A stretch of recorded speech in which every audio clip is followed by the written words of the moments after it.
हे थांब रे.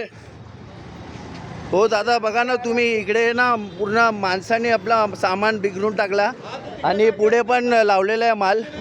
तिचे पैसे काढले नाही, तिचे सामान घेतले नाही, फक्त माझा सामान आहे ना स्टॉलवरतून बिघडून टाकलं. बघा इकडे माणसं आहे, हा बघा, आणि हा एक माणूस आहे, आणि इकडे बघा हा पण आहे भावा. एवढं सगळे माणसाने आपला माल सर्व बिघडून टाकला. हा माझा मोठा भाऊ आहे, हा माझा छोटा मोठा स्टॉल आहे, आणि शिवा पण टाकले मला रांड्याच्या भडवावडून. सर्वांना सांगायला पाहिजे ना, आम्हाला फक्त पूर्ण माल बिघडून टाकला. बघा भाऊ, मी पण आहे, आणि पूर्ण माल बिघडून टाकला. तिकडे एक माणूस आहे टकला म्हणून, पावतीवाला, ती पावती घेतो, तिने काय दिलेलं रिश्वत म्हणून आपला माल पूर्ण बिघडून टाकला.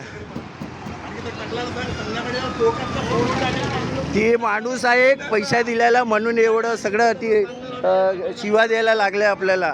एवढा माणसं आहे इकडे, बघून घ्या दादा. रुपेश दादा, तुम्ही पण बघून घ्या.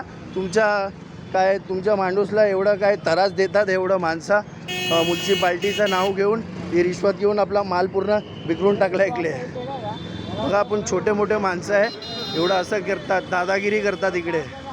आणि मला सांगतात इकडे लावायचं आहे नाही स्टॉल वगैरे काय.